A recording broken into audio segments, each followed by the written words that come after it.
Our speaker tonight is Alan Alley. He's been both a successful entrepreneur and a general partner of one of the premier U.S. venture capital firms. He's one of the few people who's invested in and co-founded companies that grew from startups to have public market capitalizations of more than $1 billion. His expertise spans software as a service, computer graphics, and semiconductors. Alan's a little hard to categorize. He's a Republican who's worked for a Democratic governor. He drives a smart car and a Corvette, man after my heart, driving a vet. He loves cars, but he also walked 400 miles across Oregon to campaign for governor. He has the extensive experience of building global companies and is comfortable eating tonkatsu, is that how you say that? Tonkatsu? Which I don't know what that is, but tonkatsu in Tokyo, hot pot in Chengdu, ribs in Cincinnati, or Taco Bell in Tualatin. Another man after my heart, Taco Bell. He manages a very active venture portfolio of technology companies, as well as devoting time to making government more transparent, and that's part of what his presentation is to us tonight, as well as more efficient and certainly accountable. The foundation of his career is a bachelor's degree in mechanical engineering from Purdue and design engineering at Ford and Boeing. Alan's here today to talk to us about the solvency of the Oregon Public Employees Retirement System in a presentation entitled Oregon PERS. It's the cash flow, stupid. Please welcome Alan Alley. Jeff, thank you. Thanks so much. Thank you. Happy New Year. That's pretty good. You've heard me speak before, and I always start out with some kind of greeting like that, because when I was in Eastern Oregon and you say something like Happy New Year, everybody goes, Happy New Year! And then you get closer and closer to Portland, and it gets quieter and quieter and quieter. I don't know exactly why that happens, but it is a fact. Just a second.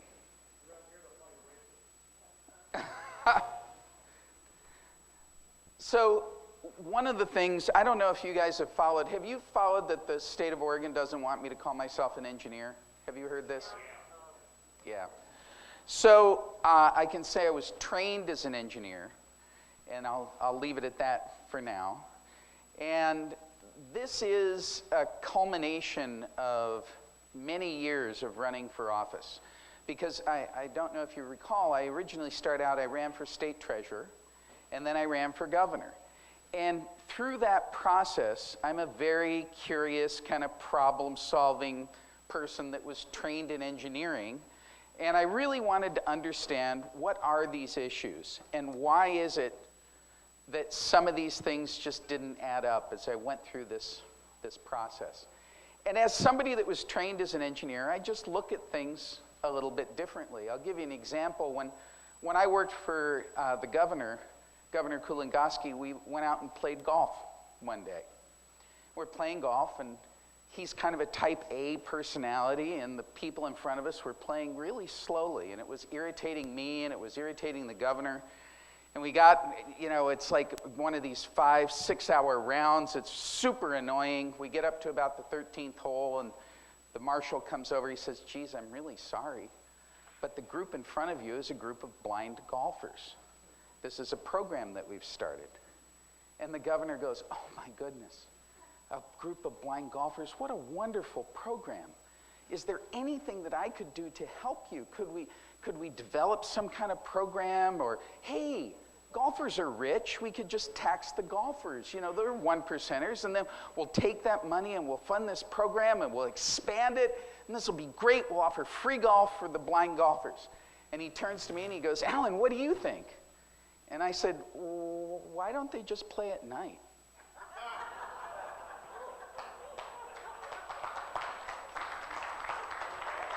So I tell you that story because it's through that kind of lens that I took a look at the public employee retirement system. Can you all see that? It's not too bad. Let's see if there we go. So this is that culmination of the work. Now, if you like math, you're going to like this presentation. If you like political sound bites, you're not going to like this presentation because this is really an educational presentation, okay? This is like, unfortunately, going to PERS 101. Actually, it's more like PERS 401 because this is sort of the graduate course in PERS. And I'm going to tell you the conclusion before I tell you the presentation. The conclusion is, it's the cash flow, stupid. It's how much money do we have to pay to retirees every single year? Not you're going to hear terms like the actuarial value, the current actuarial value, the present value of the discounted flow of the, you're going to hear all this garbage, but the bottom line is, look, how much do I have to pay next year? How much do I have to pay the next year? How much do we have to pay 10 years from now? It's pretty simple. And this all kind of came about because I'm a CEO. That's what I did. And when I looked at this problem, it was like, stop talking all this gibberish. Just tell me, what are the cash flow requirements? Now, I put this slide up. It's a Ponzi scheme slide. It's the definition of a Ponzi scheme. I'm not going to go through it, but I want you to, if you're not familiar with what a Ponzi scheme is, you can read through this. And then when I get to the end, I'm going to put the slide back up. Now, I've given this presentation all over the state. I gave it to the Portland Rotary, and I did the same thing. I said, look, I'm not going to tell you what it is. You read the definition, you listen to the data, and then we'll reach our own conclusions at the end. Just a brief history. It started in 1945. PERS started in 1945. It was meant to be kind of supplemental income, so that when you retired, you had something else in addition to Social Security to lean on. In today's dollars, it would be about an average of $1,500 a month for a retiree. If you took the 1945 program, accelerated up to today, and inflated it to what it would be today. That's how it was intended. But over the years, from 45 to 96 with Tier 1 and Tier 2, and they just kind of kept turning the crank, and the numbers are kind of flying around. It's very confusing for people. We have the system that we have today. And I'm going to show you it's not $1,500 a month anymore. Now, I'm going to give you some other terminology. We've talked about what the cash flow is. The other thing is a defined benefit program, and that's what PERS largely is. There's other things, but think about this. And what a defined benefit is that the state or the local employer, as a government entity, promises you some sort of benefit in the future. So I'm going to promise you that you're going to get a certain percentage of your salary for the rest of your life at some point in the future. Not knowing what your salary is going to be then, it's just this promise that I'm going to take care of you and I'm going to provide, call it 45% of your salary in the future at some time, right? A defined contribution, like a 401k, is I'm going to give you 6% of your salary today. You can match it. We'll invest it. Whatever that becomes in the future, you get to keep it, right? So on one hand, you're assuming market risk, like most of us do in the private sector. On the other hand, it's just a promise that I'm going to take care of you with a certain portion of your salary in the future. PERS is largely a defined benefit plan. And what that means is, I don't know what liability I'm creating 30, 40, 50, up to 80 years from now. It's very hard to determine what that liability will be. So, people have Tier 1, Tier 2, Tier 3. One of the things you're going to hear, Tier 3 solved all this. It was put in place in 2003. It's all done. Alan's just whining. Well, guess what? It's not. Tier 3 is only about 10% less than what Tier 1 and Tier 2 were. Tier 3 is still largely a defined benefit plan. On top of that, you have individual retirement accounts. This is like a 401k. It's 6%, largely paid by the employers. So not only do you get a promise of your salary in the future, but every year they put 6% into your retirement account, and that compounds. On top of that, they also have Social Security. Very unusual for a state to have both the pension plan, a retirement plan, this IAP, which is like a 401k, and they get Social Security on top of that. Now, as I was campaigning and talking to people, things just don't add up. You hear all these numbers. 70 billion liability, we have 50 billion in assets, an 80-year average life expectancy, 10 billion in payroll, 4.5 in pay, billions and billions and billions all kind of bouncing around. And I started to connect the dots on these. So just an example, that 80-year average lifespan. When you actually start to look at the actuarial tables, and I unfortunately did, and I actually spreadsheeted all this out, 80-year average lifespan means half of the retirees are dead at 80. The other half are still alive. And you know what the 1% number is when only 1% are alive? 101. 101. So this, now think of this defined benefit plan, and somebody's 20 years old today when they hire in, at the maximum, they're going to be around, I'm making a commitment 80 years into the future, 81 years into the future. 81 years into the future, right? And we're doing that every single day. So when you start to think about some of these things, those of you that are in the legislature, you know that one legislature cannot bind a future legislature. Yet we're binding 30 future legislatures with this plan. And this is where things don't add up. Now, the last two numbers are really important. You've never heard these numbers before. And these are all published. I didn't make these up. I can source every one of these numbers. The annual payroll of the people that are covered by PERS today, this is state employees, local employees, teachers, firemen that are covered, police that are fired, is $10 billion a year. That's the total payroll. The checks that we wrote this year, 2017, to PERS retirees is $4.5 billion. That's pretty easy math. 45% of payroll is already the cost of the PERS retirement system. Now, why don't you ever hear that number? Well, unfortunately, we've saved some money over the years. We have $50 billion that we've saved. What they do is they take some of that money, pay down this, and the number that you'll hear is 15, 20, 22%, something like that. But if you strip it all back, if we were a company, we'd be staring at a 45% of payroll just to pay the PERS liability. That's what we're looking at, and it's going up dramatically from here. Now, you also hear, this is pension liability by state. You hear, oh, thank goodness we're not Illinois. You've probably heard that.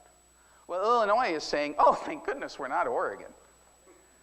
Because if you look at the pension liability, Illinois is way down at the bottom of this list. It's still bad, but this is the pension liability per population. So in Illinois, every person, not every voter and not every taxpayer, every human in Illinois owes $15,000 of pension liability, 15 and a half.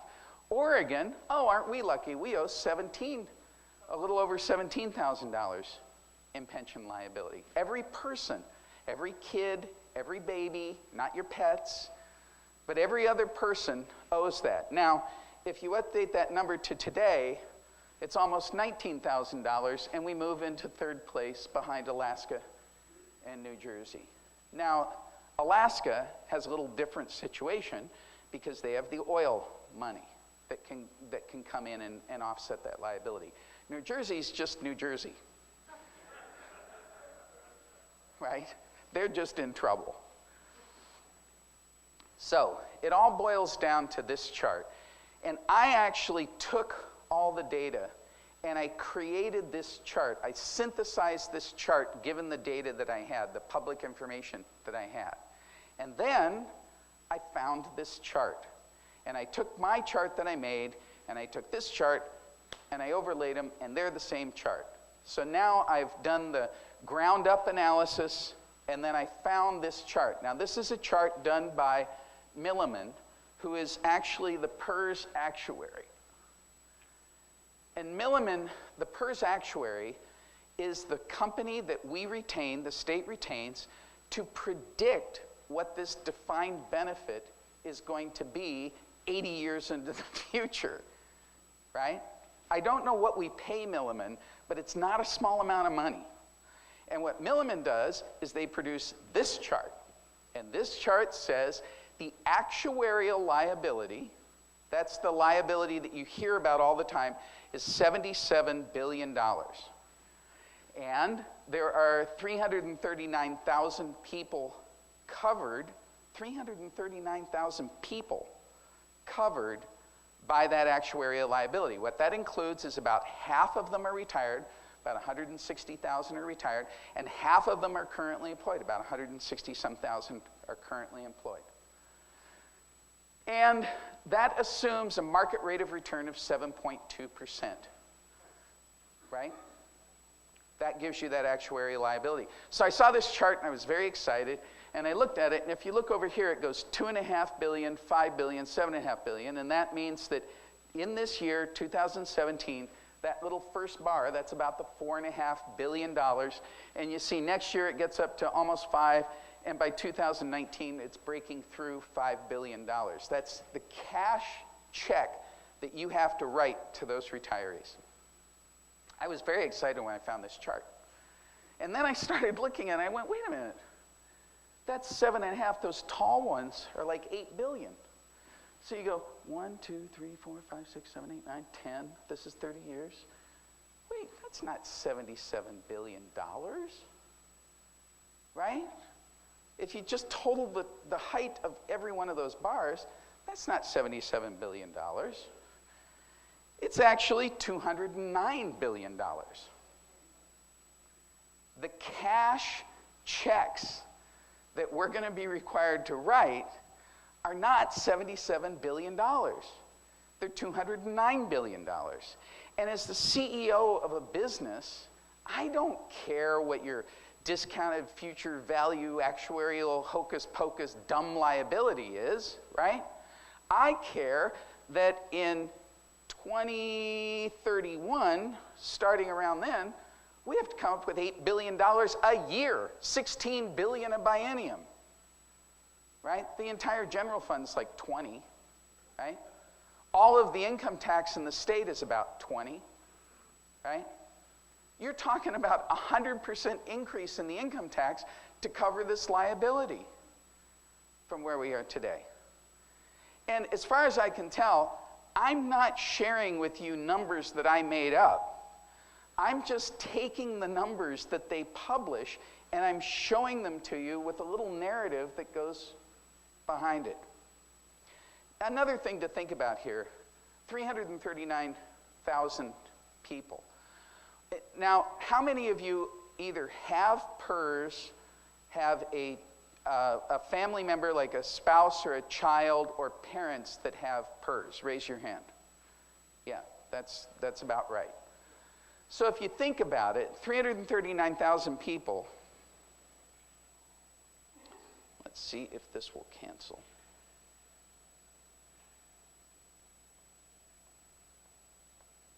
No.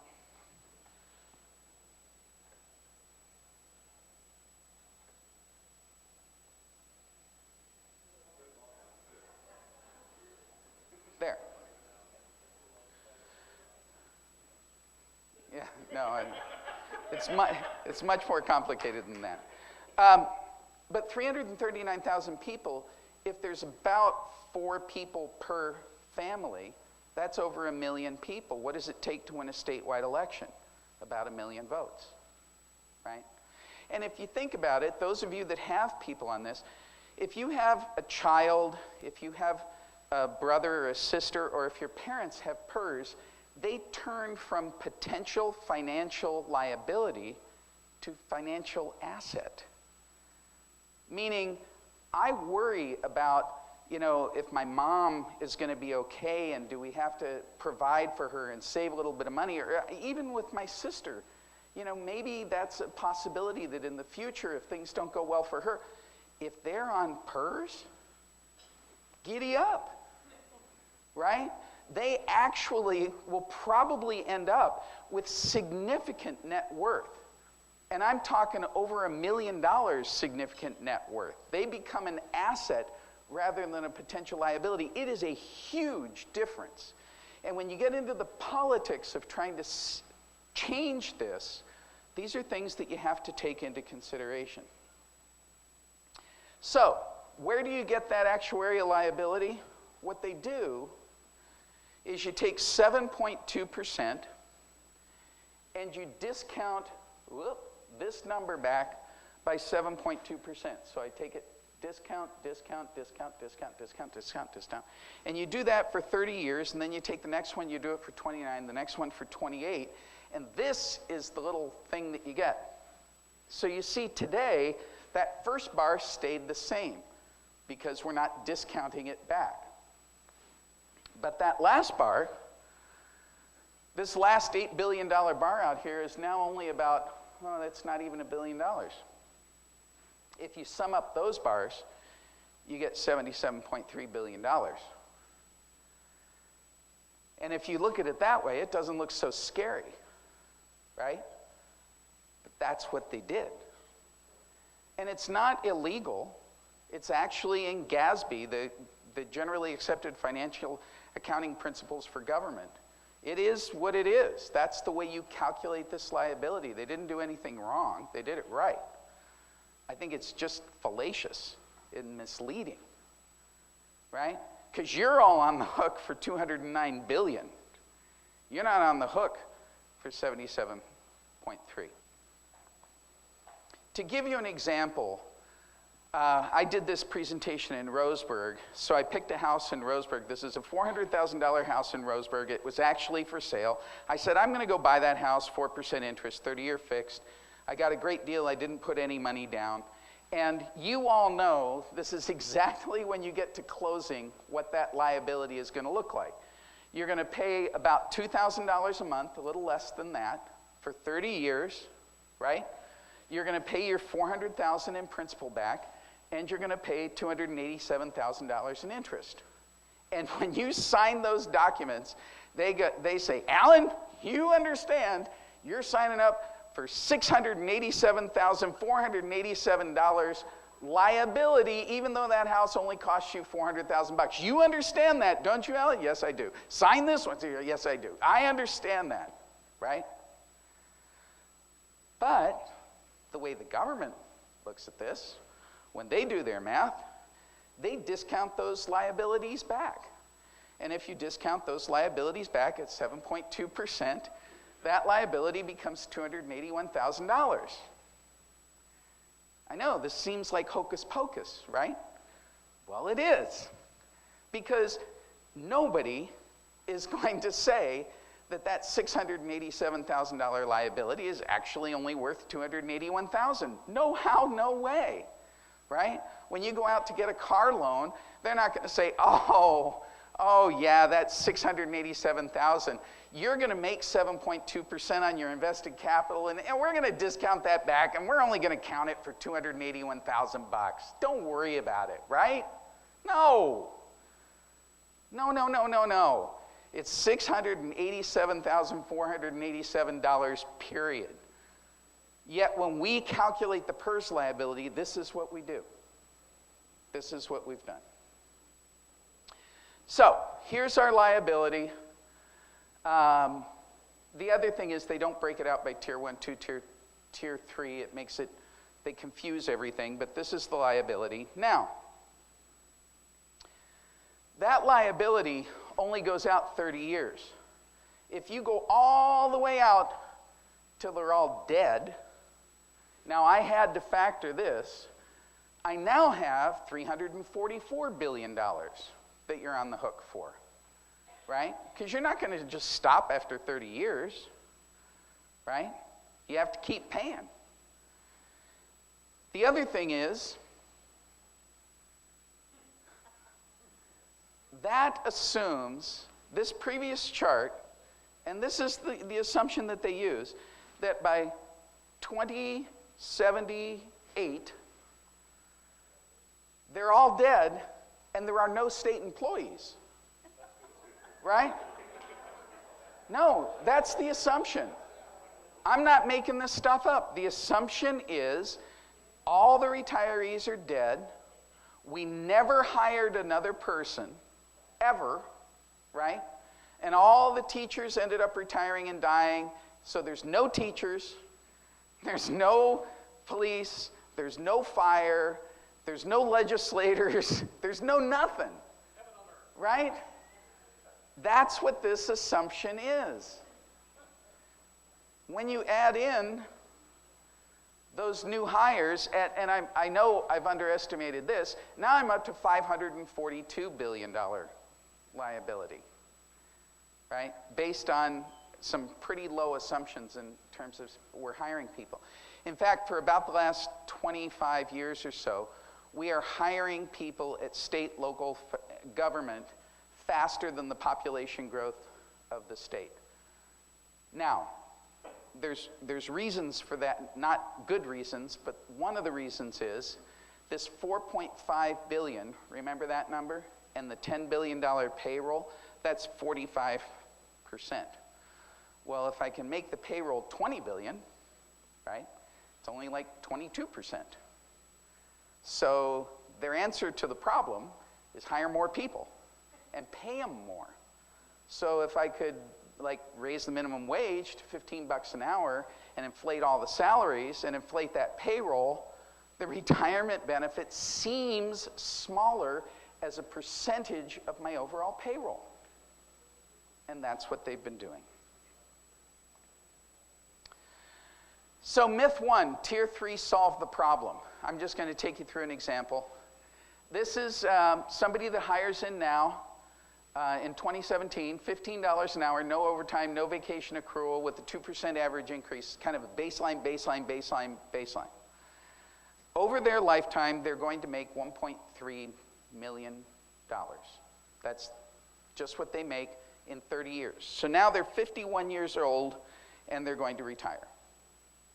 The tier 3 defined benefit, just that alone is $1 million, right?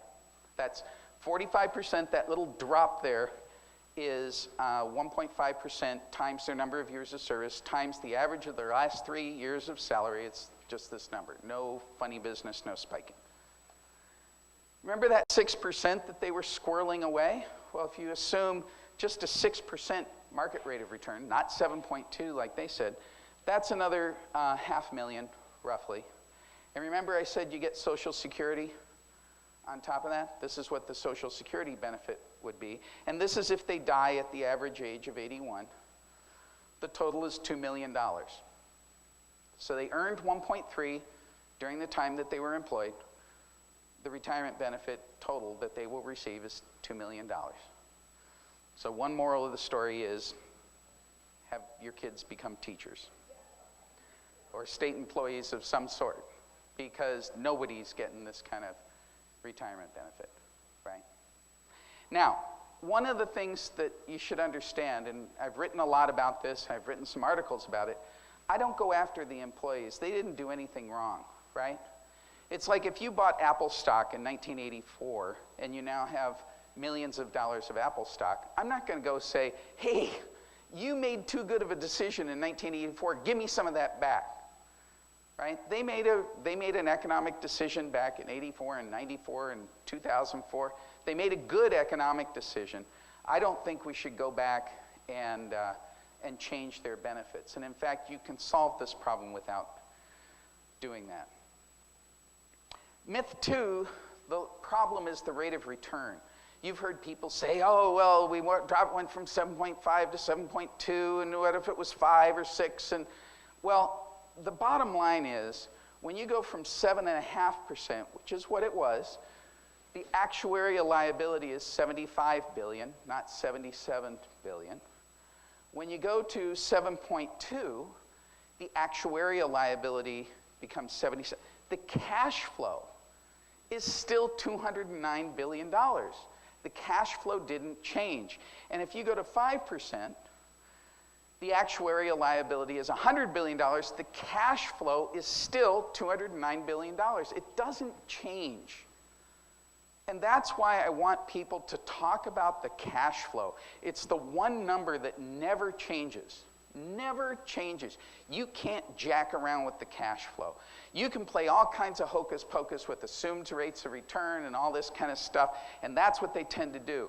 But you got to get back to what is the cash flow, and did you change that cash flow? And all these things that they're doing, it fundamentally doesn't change it. Now, this is looking at, remember I said we had $50 billion in cash? We do. It's in cash and securities. It's managed by the Oregon Investment Council, which incidentally does a pretty good job of managing those investments. Traditionally, they have done a pretty good job. But if you don't add any money in, and you're just going back to that one chart where it goes from 4.5 to 5 to 6 to 8, we run out of money, assuming a 7.2 rate of return, in about 2030. Then you have nothing, and you still have this liability. Now, if you add in about 1.6 billion, 1.7 billion per year, you inject 1.7 billion per year into it, and you cap the liability, meaning you put all new employees on a 401k type system, you actually pay off the debt, and then you don't even have to do it anymore. It just starts compounding, and you start saving money. Now, 1.68 billion is probably less, in fact, it is less, than what we're paying right now. It's less money than what we're paying right now. If you stop, put your hands in the air, pencils up, whatever analogy you want to use, and put all the new employees on a 401k type system. Now, it won't be easy, and this starts to explain why do we have some of the largest class sizes in the nation? Why do we spend twice as much on transportation as Colorado spends, but our roads aren't any better, right? It starts to explain, why are we so inefficient? Why does it take so much money here and we get so little out? This is really why. Like I said, the solution's a 401k. You don't have to go back and claw back with the existing employees. If somebody hired in yesterday, you can run them all the way out to the end of their retirement. You can do that, but you have to go to a defined contribution plan to get out of this liability that we're in. The conclusion, like I said, it's the cash flow, stupid. And the last thing is we go back to our definition of a Ponzi scheme. And unfortunately, this classically meets that definition, right? That's in fact what they've done over these years, is they've created a system that requires feeding more and more and more into the system to pay the liabilities of the people that were in the system early. Okay, thank you. Take any questions.